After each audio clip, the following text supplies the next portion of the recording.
Muita gente parece não se lembrar ou não sabe mesmo o que foi o governo petista no poder. Esse vídeo aqui é especialmente para aquele seu coleguinha, né, que não conhece os governos petistas, muitas vezes sequer nasceu para viver os governos petistas e que tá pensando em votar no Lula, né, como boa parte do eleitorado está pensando. É sempre bom a gente relembrar tudo que o PT fez, como ele foi corrupto e autoritário, citando exemplos um a um e como não é solução para o país coisa nenhuma.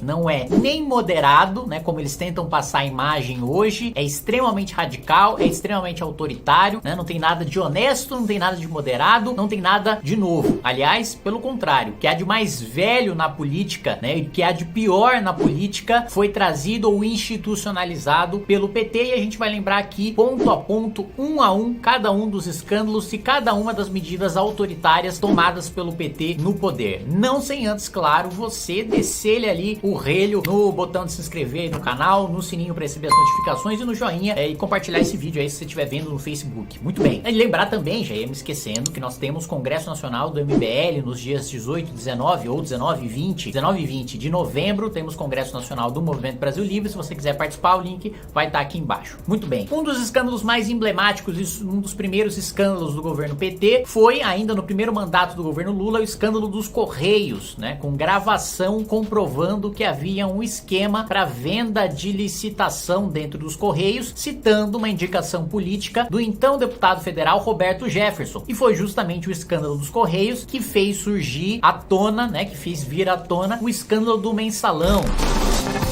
Maio de 2005, o então chefe do Departamento de Contratação e Administração dos Correios, Maurício Marinho, aparece negociando propina com o empresário.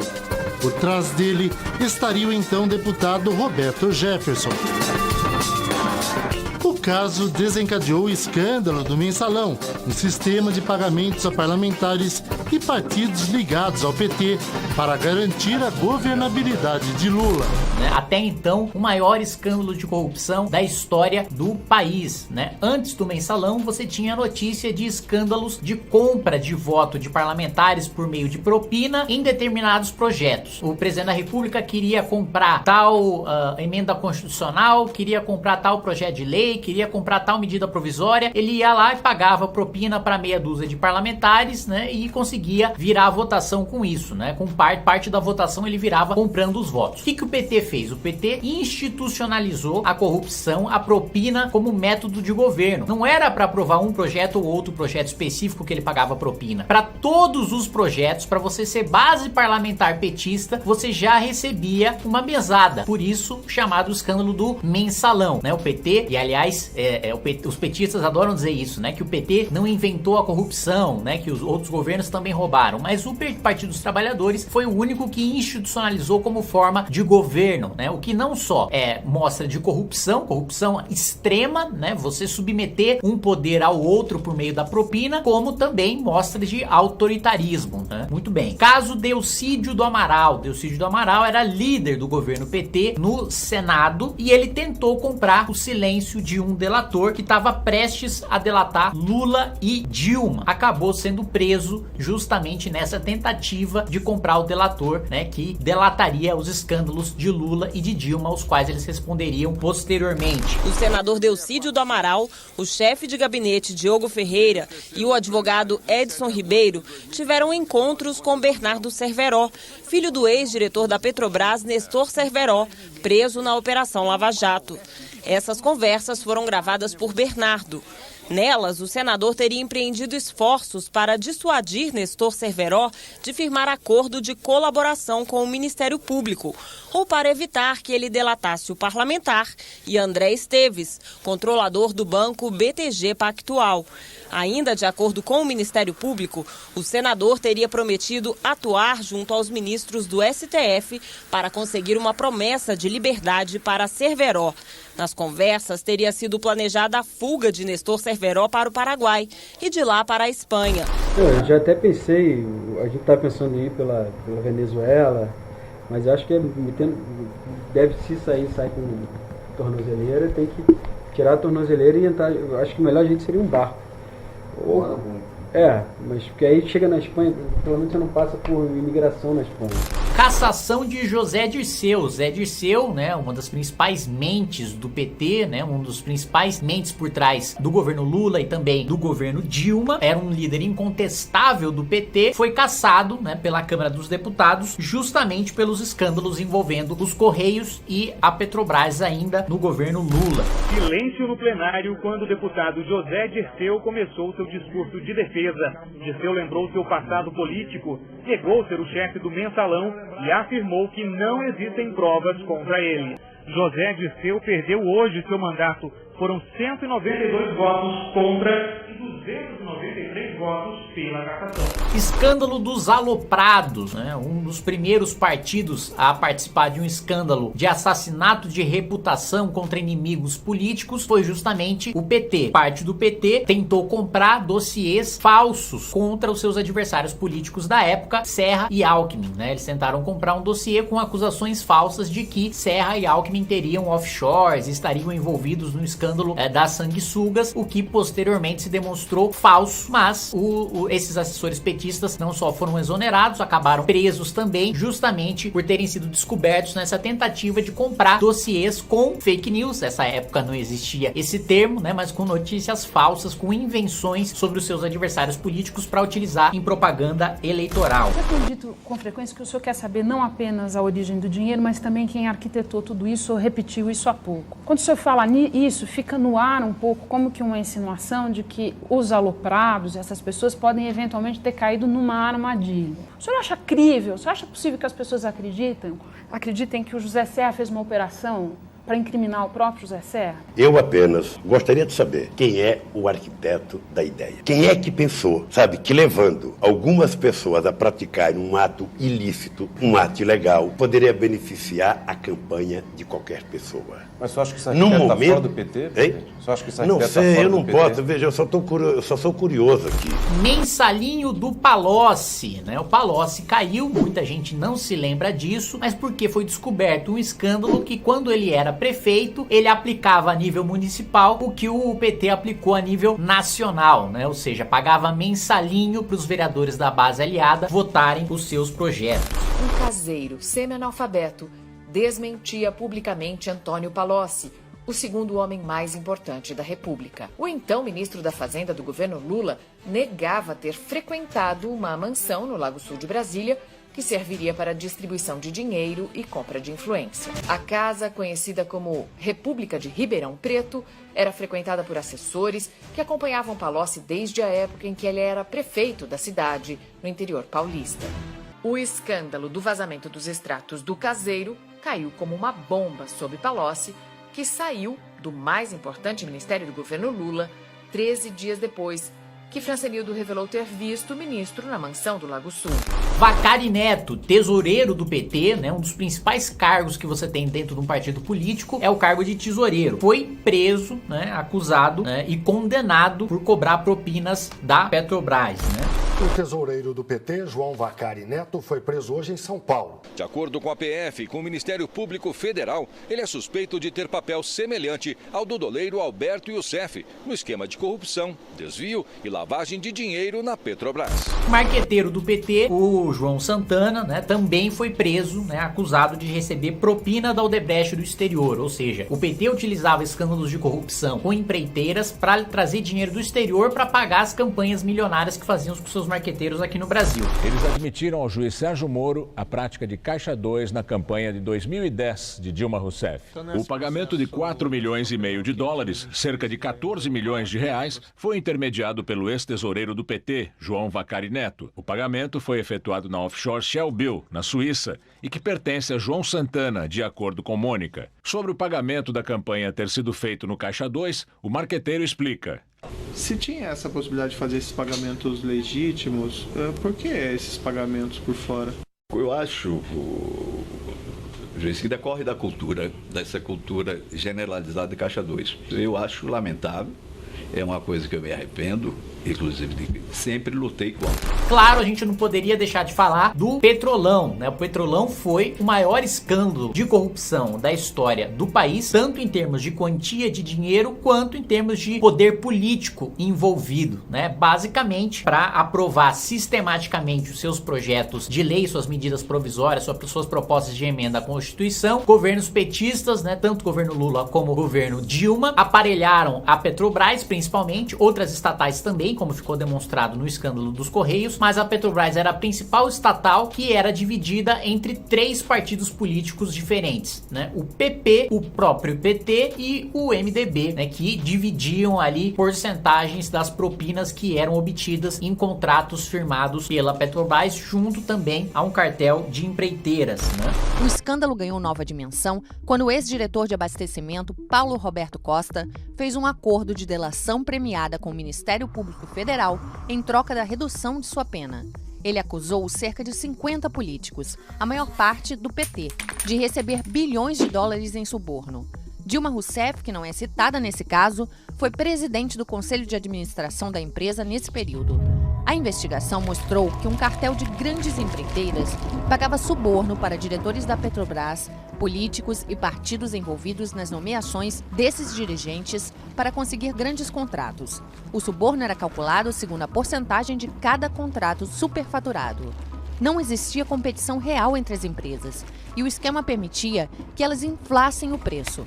A suspeita é que esse dinheiro também financiasse partidos políticos, entre eles o PT. Blogs sujos, né? Hoje é muito comum a gente ouvir falar de blogueiros financiados para divulgar fake news, mas, né, quem instituiu essa prática no Brasil foi o PT, né? Com uma tabela que vocês podem observar do quanto o Partido dos Trabalhadores financiava seus blogs sujos para difundir mentiras e ataques contra os seus adversários políticos, para promover assassinato de reputação de pessoas inocentes simplesmente porque essas pessoas discordavam do PT. Esse financiamento de blog sujo é uma das demonstrações do autoritarismo petista e de como ele já gestava, né, o que chama-se hoje de gabinete do ódio. Da mesma maneira, o PT já gestava com o escândalo dos aloprados, né, o escândalo dos dossiês e também o financiamento de blogs sujos, né? Para você ter uma ideia, o objetivo do PT sempre foi e sempre será ter a hegemonia dentro do campo da esquerda, não ter nenhum competidor, nenhum partido, nenhuma figura da esquerda que consiga bater de frente com o petismo, né? Por isso o PT sempre é cabeça de chapa, sempre o PT não aceita negociar nada com nenhum outro partido, não aceita indicar vice, né? Não aceita ser coadjuvante. O PT sempre precisa ser cabeça de chapa porque é um partido hegemônico, é um partido que busca existir sem nenhum tipo de resistência, muito como o stalinismo perseguia suas dissidências mais do que lutava contra os tais inimigos externos, e o PT também criou seus próprios inimigos externos para jogar a culpa das suas crises, né? Mas isso é assunto para outro vídeo. Exemplo desse autoritarismo e desse caráter hegemônico do PT são os ataques baixos feitos a uma também esquerdista, Marina Silva. Marina Silva foi durante algum tempo aliada do petismo, foi ministra inclusive de governo petista, só que depois que saiu do governo e se tornou adversária, o PT começou a atacá-la da maneira mais baixa possível, né? Dizendo que ela estava compromissada em tirar comida da mesa dos mais pobres e acabar com programas sociais. Marina tem dito que, se eleita, vai fazer a autonomia do Banco Central. Parece algo distante da vida da gente, né? Parece, mas não é. Isso significaria entregar aos banqueiros um grande poder de decisão sobre a sua vida e de sua família. Os juros que você paga, seu emprego, preços e até salários. Ou seja, os bancos assumem um poder que é do presidente e do Congresso, eleitos pelo povo. Você quer dar a eles esse poder? Coligação com a força do povo. A Marina estava bem nas pesquisas, perigando ser a próxima presidente da República, e o PT veio com essa propaganda baixa de que a Marina estava ligada aos banqueiros, etc., só porque o seu vice era um grande empresário, esquecendo que o Lula fez a mesma coisa, né? Quando disputou a eleição, lançando a carta aos brasileiros, também sinalizou para o mercado, colocando um vice empresário da mesma maneira que Marina Silva fez. E aliás, né, acusar a Marina Silva de querer tirar o prato de comida, você pode ter várias críticas a Marina Silva, como eu tenho e qualquer liberal, qualquer conservador tem divergência ideológica com a Marina Silva, mas querer dizer que ela quer que pobre passe fome, sendo que ela mesma, na sua própria trajetória pessoal, passou fome, é realmente passar do limite, né? Em maio de 2016, né, o PT deu uma das suas maiores demonstrações, né, de autoritarismo com a resolução, com a reflexão que o PT fez depois da sua derrocada no impeachment da Dilma. Uma das conclusões, né, do Diretório Nacional do PT foi lamentar não ampliar sua influência e o seu controle em cima das Forças Armadas, do Ministério Público e da Polícia Federal. Ou seja, quando o PT sofreu impeachment, ele percebeu que deveria ter aparelhado melhor a Polícia Federal para não sofrer as operações de combate à corrupção, o Ministério Público para não sofrer as suas investigações e denúncias, e as Forças Armadas para, em última instância, não largar o poder com base na resistência da força. Então, é sempre bom a gente lembrar, né, lendo as resoluções do PT e lendo os próprios programas de governo do PT, a gente não precisa ir longe. O programa do Haddad em 2018 já falava, né, no tal controle social, controle político do Ministério Público e do Judiciário, que nada mais é do que a interferência do poder político, principalmente o poder executivo, em outros poderes, em órgãos de fiscalização e de controle, né, como uma maneira de silenciar esses órgãos, né? Basta ir no programa de governo do Haddad de 2018 e ver o que ele fala, né, sobre ouvidoria externa em relação ao Ministério Público e Judiciário, né, e sobre o controle político, o controle social que eles chamam, em cima também dessas duas instituições, como maneira de retaliar todas as descobertas, todas as revelações da Operação Lava Jato, né? Em outubro de 2012, né, a campanha de Fernando Haddad à Prefeitura de São Paulo comparou José Serra a Adolf Hitler. Eleições 2012. Fernando Haddad, do PT, diz que não vai pedir desculpas a José Serra, do PSDB, por causa de um vídeo postado no site de campanha dele. O clipe de um rapper que põe lado a lado a foto do tucano e do líder nazista Adolf Hitler. O vídeo intitulado "E Agora José" foi publicado com destaque no site de campanha do petista Fernando Haddad. Em outro momento, a imagem de Serra é comparada à do nazista Adolf Hitler. Veja só, José Serra, né? Todo mundo também, mais uma vez, você pode discordar o máximo do Serra. O Serra é um social-democrata, né? Você pode ter discordâncias como liberais discordam do Serra, conservadores discordam do Serra. Agora, comparar o Serra a Adolf Hitler é realmente, você precisa ir muito baixo, né? Pra debaixo do alçapão, do fundo do poço da política, né? E da propaganda enganosa, né? De uma propaganda bizarra, para você chamar alguém como José Serra de nazista, né? E o Lula, o petismo, não fez isso uma vez só, né? O Lula, né, sempre se queixou que no debate político, né, ele disse o seguinte: durante as eleições, né, o Aécio e o seu partido estavam atacando a Dilma e o PT como faziam os nazistas durante a Segunda Guerra Mundial. E ainda disse, né, citando a Bíblia, que os do PSDB são mais intolerantes que Herodes, que matou Jesus Cristo por medo de que chegasse a ser o que foi, né? É realmente um negócio bizarro. E nós temos também revelações, vou colocar aqui a manchete e o link para vocês, né, de que você teve também financiamento petista para criação de perfis falsos no Twitter e para manutenção de blogs e de ataques e a disseminação de conteúdo falso por meio de perfis falsos financiados pelo PT para assassinar a reputação de seus inimigos políticos. No caso, na época, Dilma disputando a eleição contra José Serra, o PT pagou perfis falsos em redes sociais para disseminar notícias falsas. É sempre bom lembrar, hoje o petismo fala muito, né, de fake news, né, fala muito de preservação dos ataques aos jornalistas e etc, mas parecem que se esquece do seu passado recente, né, em que eles mesmos insuflavam, chamavam a imprensa de principal partido da oposição, insuflavam a sua militância, a ponto da sua militância já chegar até a agredir jornalistas. Vocês podem ver isso aí, tá amplamente documentado, e também, né, a ponto de criar listas negras com jornalistas, né, lista negra de partido político contra jornalista, né, uma medida absolutamente autoritária, totalitária, né. Mais do que isso, Lula chegou a tomar uma medida concreta contra um jornalista estrangeiro do New York Times, né, que revelou aí o vício do Lula por bebida, e aí ainda disse o seguinte: veja só essa fala do ex-presidente: se eu deixar que me chamem de bêbado sem fazer nada, isso ele estava tentando mandar de volta para os Estados Unidos esse jornalista do New York Times, estava tentando caçar o visto dele aqui no Brasil. Olha só que absurdo, que medida, uma das medidas mais autoritárias que você pode tomar é mandar um jornalista para fora do seu país porque ele falou mal no governo, né? Coisa assim, realmente de ditadura, de regime totalitário. E ele diz o seguinte, para se justificar: se eu deixar que me chamem de bêbado sem fazer nada, daqui a pouco alguém vai dizer que eu sou gay e vocês também não vão deixar eu fazer nada. Veja só que sujeito tolerante, né? Que sujeito democrático. Como é que você se sentiu em 2004 quando o governo Lula lhe ameaçou de expulsão? A matéria que você fez sobre as preferências etílicas do presidente foi pesada? Eu enfrentava a ameaça de ser expulso de um país que eu realmente gostava e eu até amava, e ainda amo. Então, pensar que talvez eu nunca voltaria a visitar ou trabalhar no país foi algo, um golpe duro. Mas tudo acabou, correu bem, né? Porque as instituições brasileiras democráticas que eu defendia na época da ditadura, elas funcionaram como devem funcionar.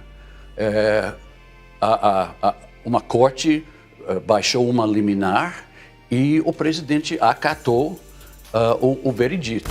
Além disso, né, em fevereiro de 2015, reagindo aos protestos pacíficos pelo impeachment da Dilma, Lula disse que ia colocar o exército do Stedley, o MST, na rua e para provar que os petistas sabem brigar, né, fazendo uma ameaça de agressão física. Mas eles não querem, nós sabemos brigar também. Sobretudo quando o João Pedro Stedley colocar o exército dele do nosso lado. Próprios dirigentes da CUT na época também ameaçavam pegar em armas caso o impeachment da Dilma avançasse, né, para falar um pouco sobre a violência e sobre insuflar a militância para atos antidemocráticos. Quero dizer em alto bom tom que somos defensores da unidade nacional, na construção de um projeto nacional de desenvolvimento para todos e para todas. E que isso implica agora, nesse momento, ir para as ruas entrincheirados com arma na mão se tentarem derrubar a presidenta Dilma Rousseff. Além disso, né, a proposta de governo de 2018 e que é reforçada hoje em dia, né, pelo agora candidato Lula, né, que tá voltando essa proposta, tava no programa de governo do Haddad, né, esteve nos planos do PT durante muito tempo, todo mundo sabe disso, a regulamentação, a tal da regulamentação da mídia, que nada mais é do que o fortalecimento dos meios oficiais de imprensa, dos meios do governo e o enfraquecimento dos meios privados, dos meios independentes, daqueles que se financiam com propaganda, daqueles que se financiam dependendo da sua clientela, daqueles que consomem, que leem a informação, que assinam o jornal. Quando votar, pode ter certeza que se a gente voltar a governar esse país, a gente vai fazer sim a regulamentação dos meios de comunicação, e eu tenho certeza que vocês podem ter certeza que nós vamos fazer isso. Nós vamos definitivamente regular a comunicação nesse país, porque vai ser bom para o país. A regulamentação e a criação de uma agência nacional, veja só, a criação de uma agência nacional, né, isso estava nos planos e ainda está nos planos do PT, que regulamente a comunicação, né, que seja uma espécie de vigia, né, de Big Brother sobre os outros veículos de comunicação, é uma coisa que esteve e ainda está nos planos do PT. Então é sempre bom a gente registrar cada um desses episódios para que o seu amiguinho petista saiba muito bem em quem ele está votando caso escolha Lula em 2022. É isso, um abraço e até mais.